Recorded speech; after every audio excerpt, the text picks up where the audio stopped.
Welcome to my channel. Let me ask you something. Have you ever felt lost when people speak English? Like they are part of a world you cannot enter? I understand that feeling. I've been there. But what if just one story could change that? What if a simple story, the right story, could teach you English, open your heart, and make learning feel natural? This video is about that story. The story that changed my life. The story that taught me English. And maybe it will teach you too. Backhand index pointing right, comment below. Have you ever heard a story that made you want to learn English? Chapter 1. The book I didn't understand but wanted to. One day I went to the library. It was a small library near my school. I was not looking for anything special. I was just walking around. I saw many books. Most were in my language. But then I saw one book. It looked different. The title was in English. The cover had a picture of a boy and a dog. They looked like they were going on an adventure. I picked it up. I opened the book and looked at the first page. I could not understand the words. I read the first line again and again. But still I did not know what it meant. The words were strange. My brain was confused. I felt small. I felt like I didn't belong to this world. I closed the book. But I didn't put it back. I held it in my hands and looked at the cover again. There was something in that picture. Something warm. Something that made me want to understand. I didn't know the story. I didn't know the words. But I wanted to know. I wanted to be part of that world. I wanted to go on that adventure with the boy and his dog. I borrowed the book. The librarian looked at me and smiled.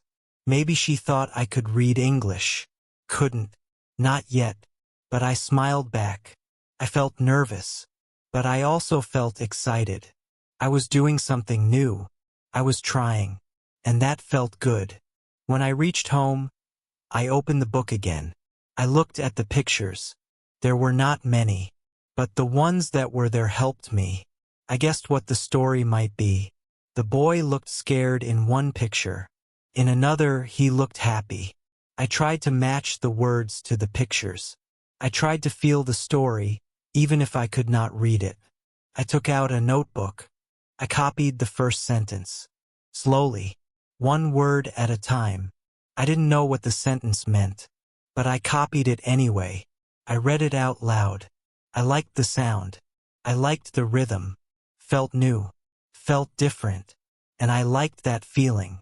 That night I couldn't sleep. I kept thinking about the story. What happens next? What does the boy do? Why is the dog with him? My brain was full of questions. And for the first time I wanted to learn English. Not for school, not for marks, not for anyone else. But for myself. The next day I went to my teacher. I showed her the book.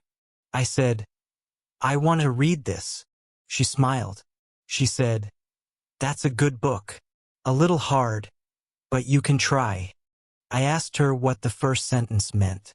She explained. Slowly, I wrote it down in my notebook. Now I understood one sentence. Just one. But that one sentence changed everything. I didn't feel small anymore. I felt strong.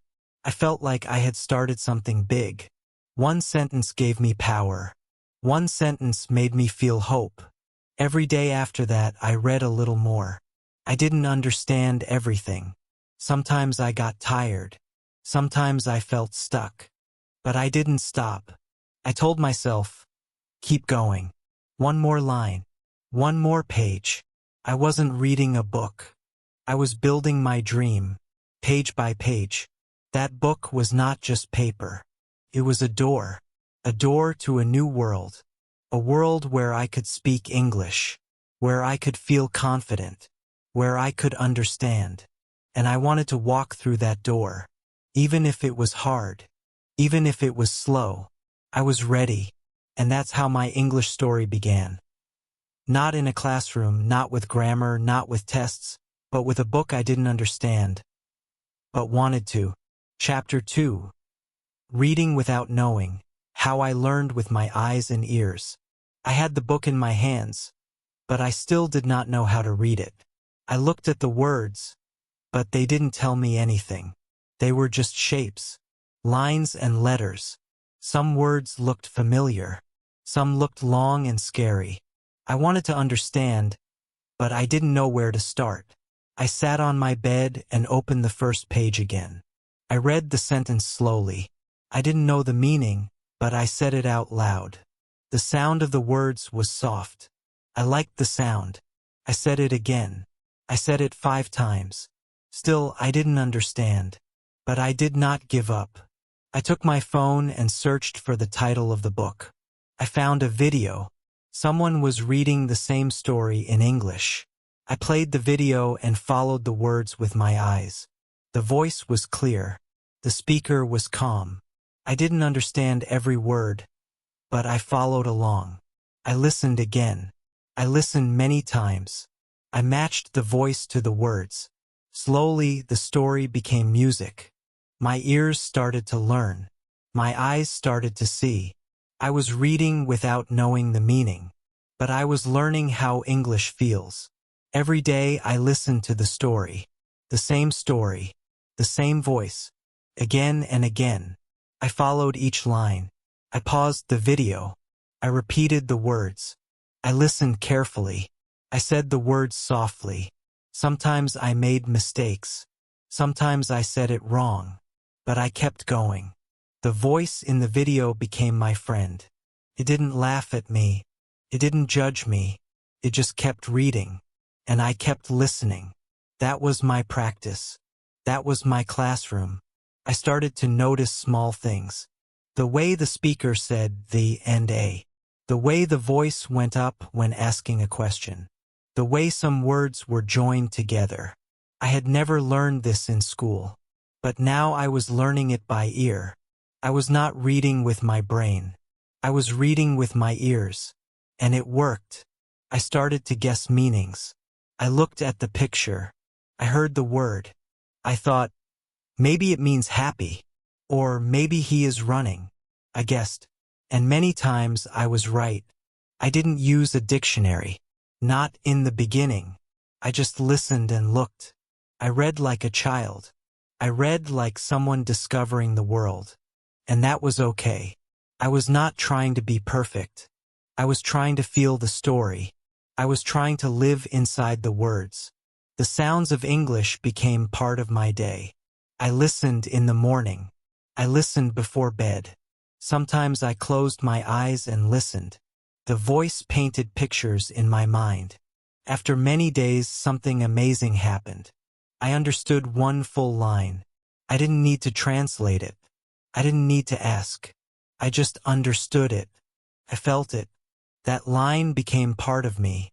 I smiled. I felt proud. That one line gave me energy. Told me that I could do it. If I can understand one line, I can understand 2. If I can understand 2, I can understand 10. That thought gave me hope. I started to speak the lines out loud. I stood in front of the mirror and said the words. I didn't know if my accent was good. I didn't care. I was speaking English. I was learning from sound, not just from rules. I was copying the music of English. I was copying the feeling. The more I listened, the more I could say. The more I said, the more I could remember. I was reading the story with my ears. I was listening with my eyes. It was strange, but it worked. I was building a new way of learning. A way that felt real. A way that felt alive. I didn't have to be smart. I just had to be curious. I just had to keep going. And I did. That story was no longer a stranger. It became my friend, my teacher, my coach. Taught me words without translation. Taught me meaning without grammar. It taught me that if I listen with my heart, I can learn any language. I didn't need to know everything. I just needed to keep reading, keep listening, keep feeling. And I did. Day by day, page by page, line by line. Chapter 3. Speaking the story out loud, even when it was wrong. One evening, I was sitting alone in my room. The book was in my hands again. I had read it many times. I had listened to the story so many times that I remembered the voice. I remembered the way the speaker said the words. I knew the rhythm. I knew the feeling. But I had never said the words out loud by myself. I was always scared. What if I said it wrong? What if I sounded silly? What if someone heard me and laughed? But that night I didn't care. I closed the door. I stood in front of the mirror. I looked at my face. I took a deep breath. And I said the first sentence of the story out loud. My voice was low. It was shaky. I didn't sound like the speaker in the video. My words were slow. My mouth didn't move the right way. But I kept speaking. One sentence. Then another. Then one more. I laughed at myself. I knew it didn't sound good. But I didn't stop. I kept going. I said the words again and again. My voice grew stronger. My fear started to go away. I looked at my face in the mirror. I saw someone trying. I saw someone brave. I saw someone learning. The next day I tried again. I picked one page from the book. I read it out loud 5 times. I made many mistakes. Sometimes I forgot a word. Sometimes I said it wrong. But I didn't care. I just wanted to speak. I wanted to feel the words in my mouth. I wanted to hear myself speak English, even if it was wrong. At first, I only read when I was alone. I didn't want anyone to hear me. I was shy. I was afraid. But little by little, I changed. I started reading in a low voice even when people were around. I whispered the words. I moved my lips. My family didn't understand what I was doing. But they saw me trying. And they smiled. That made me feel safe. One day, my little brother came into the room. I was reading the story out loud. I stopped. I felt embarrassed. He said, "Say it again." I smiled. I read the line again. He clapped. I laughed. I felt happy. That was the first time I read English in front of someone. And they didn't laugh. They didn't judge. They supported me. That moment gave me courage. I started reading more. I didn't care if I made mistakes. I didn't care if my accent was wrong. I understood something important. Mistakes are not bad. Mistakes are not shameful. Mistakes are signs that I am learning. I can fix a mistake. I can grow from it. But if I stay silent, I will stay stuck. Speaking out loud helped me remember the words. It helped me understand the sentences better. My brain started to learn faster. I heard myself. I corrected myself. I tried again. I improved each time. I became my own teacher, my own listener, my own guide. Some days were hard. I felt like I wasn't getting better. My voice didn't sound nice. My tongue felt heavy. But I didn't stop. I remembered why I started. I remembered the story, the boy and his dog, the adventure. I wanted to speak their story. I wanted to tell it in my voice, in my way, in my English. And slowly I did. I read the whole book out loud, page by page, word by word. Some pages took 10 tries. Some lines felt impossible. But I finished it. I read the whole story with my own voice. It was not perfect, but it was mine. That book gave me more than just words. It gave me my voice. It gave me my courage. Now I tell everyone, don't be afraid to speak. Don't wait to be perfect. Speak now. Speak wrong. Speak slow. But speak. Your voice is your tool. Use it. Love it. Practice it. And one day it will become strong. One day you will speak with power. And it all starts with one line. Just one. Say it out loud. Even if it's wrong. Chapter 4. The day I understood the ending.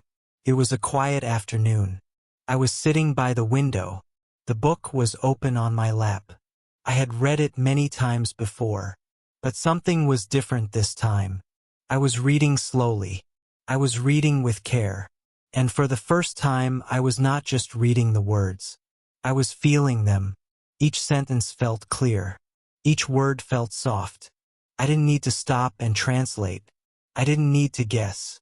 I just knew. The story was about a boy who went on a journey with his dog. They faced many troubles. They lost things. They got scared. But they kept going. They didn't give up. I turned the pages. I read the final chapter. The boy had reached home. He had learned many lessons. He was not the same anymore. And when I read the last line, my heart stopped. My eyes filled with tears. I understood it. I didn't just read the ending. I felt it deep inside me. The words touched me. They made me think of my own journey. For the first time in my life, I finished an English story. And I understood it. Every part. Every emotion. Every lesson. I sat still. I didn't move. I just let the moment live inside me. I smiled. Then I cried. I cried because I was happy. I cried because I did something I thought I could never do. I remembered the first day I saw the book. I didn't understand anything. Not even one word. And now I had read the whole book. And I understood everything. That was not just reading. That was a miracle. That was the day I believed in myself. That was the day I said, I can learn English. I am learning English. I am doing it. I called my mother. I showed her the book. I told her, I finished it. I understand it now. She smiled and hugged me. She didn't need to read the book. She saw the pride in my eyes. She saw the joy in my face. That was enough. That moment will live in my heart forever. The story was not just about a boy and a dog. It was about me. It was my story too. I was the boy. I was on a journey. I was facing my fears. I was learning new things. I was not alone. I had my book. I had my voice. I had my dreams. That ending gave me power. It gave me belief. I started to trust myself more. I started to speak more. I started to read more books. I wanted to understand more endings. I wanted to feel more stories. That first story was my key. It opened the door to a new world. A world of words. A world of voices. A world of feelings. And now I tell you, don't give up before the ending. The ending is the gift. The ending is the moment when all the pieces come together. When you read a story and understand it, you are not just learning English. You are learning life. You are learning courage. You are learning joy. The day I understood the ending was the day I started a new beginning. Chapter 5. Using the story in real life, I spoke to a friend. After I finished the story, I felt proud. I felt something change inside me. I had read the book, listened to the words, spoken them out loud, and understood the ending. But I had never used those words in real life. I had never spoken English with a real person. The book was my practice. But now I wanted to speak with someone. I wanted to use the English I had learned. One day my friend called me. She also wanted to learn English. She said, "Let's practice together." I felt nervous. My hands were cold. My heart was beating fast. But I said yes. We met at a small cafe. We ordered tea. We sat across from each other. Then we both became quiet. We didn't know how to start. We were shy. So I opened my bag. I took out the book. The story that taught me English. I smiled and said, "This is my favorite book." My friend looked at it. She smiled back. "What's it about?" she asked. I looked down. I took a deep breath. Then I spoke. "It is about a boy," I said slowly. "He has a dog. They go on a journey." My sentences were simple, but they were mine. I was not reading from the page. I was speaking from memory, from my heart. My friend nodded. She listened. She looked interested. That gave me courage. I told her the full story in English, step by step. I used the words I remembered. I made mistakes. Sometimes I stopped. Sometimes I used my hands to show what I meant. But I didn't switch to my own language. I kept speaking in English. My friend helped me when I got stuck. She didn't laugh. She didn't interrupt. She waited and listened. That moment was powerful. It was not a classroom. It was not homework. It was real life. I was speaking English in the real world. And someone was listening. Someone understood me. That feeling was beautiful. I was not just a learner anymore. I was a speaker. A real speaker. After I told the story, my friend said, "I want to read this book too." I felt proud. I had shared something special. I had shared the story that helped me grow. And now it could help her too. We made a plan. Every week we would meet and talk in English. Sometimes we talked about the story. Sometimes we talked about life. But we always spoke in English. I started using the story in other places too. I told a teacher about it. I told my younger brother.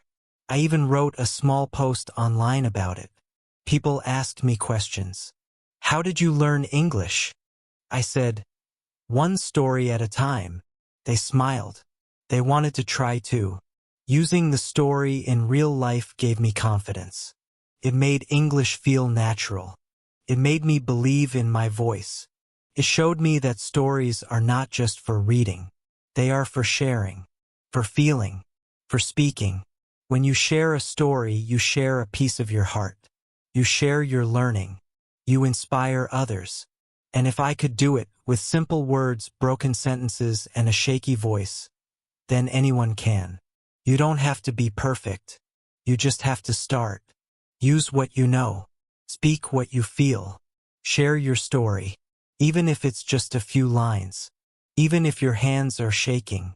Because when you speak, you grow. That day in the cafe changed everything for me. I was no longer afraid of speaking. I was excited. I wanted to talk more. Learn more. Teach more.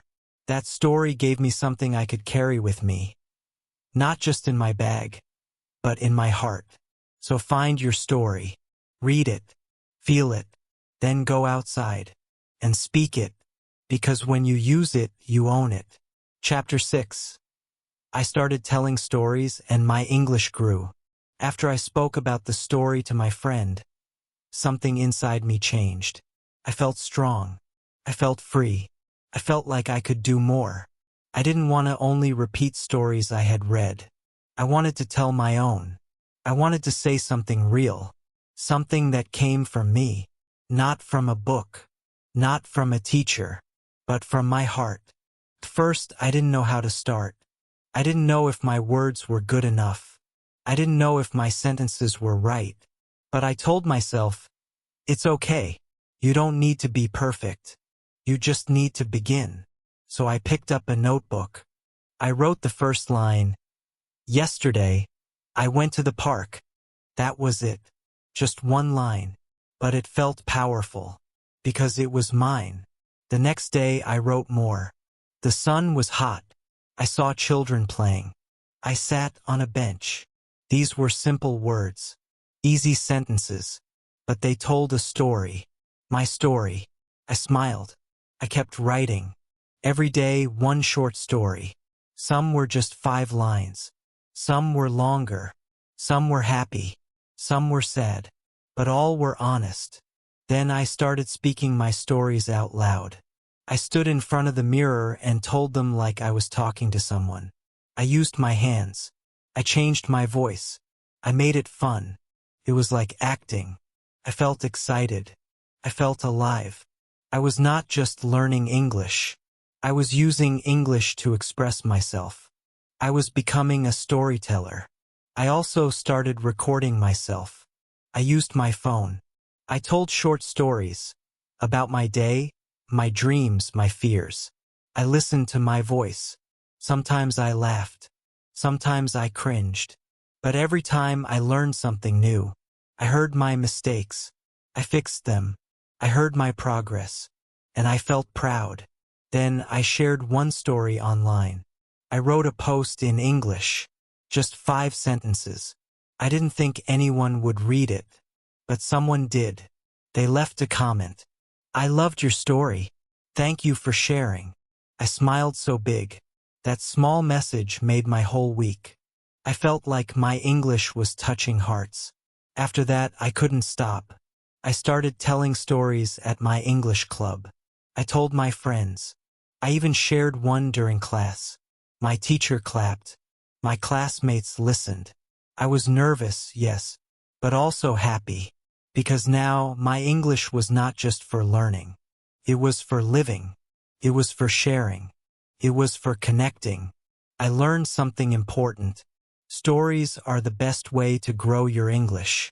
When you tell a story, you use the past. You use feelings. You use action words. You use description. And most of all, you use your voice. You don't need big grammar. You don't need big words. You need a heart. You need a message. And that is enough. My stories got better. My speaking got faster. My vocabulary grew.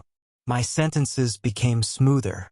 And all of this happened because I stopped only listening and started creating. So now I want to tell you this. You have stories inside you. You have memories, dreams, and moments. Don't wait for the perfect time. Don't wait to be fluent. Start today. Write about your morning. Talk about your school. Share something funny. Share something true. Say it. Speak it. Write it. Your story matters. Your English grows when you use it, not when you hide it. The story that taught me English opened the door, but my own stories helped me walk through it. Every word I spoke, every sentence I wrote, made me stronger, made me smarter, made me feel more alive. So find your voice. Use your English to tell your story. And I promise, your English will grow faster than you ever imagined. Chapter 7. That story taught me more than English. I thought I was just reading a book. I thought I was just learning some words. I didn't know that one simple story would change my whole life. I didn't know that this story would teach me more than English. But now, when I look back, I see it clearly. That book was not just paper and ink. It was a teacher, a friend, a mirror. It showed me who I really was. It taught me that learning something new is not easy, but it is possible. It taught me that mistakes are not the end. They are just part of the road. It taught me to be patient, to take one small step every day, to try again even when I fail. It showed me how to be kind to myself, to not compare, to not give up, to believe that I am good enough. I used to think English was only about grammar, tests, and rules. But that story showed me something different. English is about feeling. It's about understanding someone else's world. It's about telling your own truth. It's about connection. When I read that book, I didn't just learn new words. I learned how to think in a new way, how to listen better, how to feel deeper. The story made me braver. I was always scared to speak. I was always quiet. But when I understood the boy's journey, the fear, the pain, the courage, I saw myself in him. And suddenly, I was not afraid anymore. If he could keep going, so could I. If he could finish his journey, I could finish mine too. I was not just learning English. I was learning how to live. Now, I use English every day. I talk with people from other countries. I read books. I write small stories. I even help other learners. And every time I speak, I remember that first story. I remember how lost I felt at the start, and how far I have come. That story gave me something no school ever gave me: belief in myself. Sometimes, I sit alone and read it again. The same story, the same pages. But now I see it with new eyes. I understand more. I feel more. And I remember where it all began. One book, one moment, one decision to not give up. That was the start of everything. If you are learning English, I want you to know this: you don't need to be perfect. You don't need to be fast. You just need one story, one reason to start, one small voice inside you that says, I can do this. Listen to that voice. Hold on to it. Let it grow. Find a story that speaks to your heart. Read it. Listen to it. Speak it out loud. Tell someone about it. And then write your own. You are not just learning English. You are writing your future. You are creating a new version of yourself. The story that taught me English also taught me this: I am capable. I am strong. I can learn. And so can you. If this story touched your heart, tell me in the comments. What story inspired you to learn English? Or what story do you want to understand one day? Like this video if you believe in your English journey. Subscribe to this channel if you want more stories that help you grow. Because your story is just beginning. And I will be here to read it, to hear it, and to cheer for you. Let's learn together.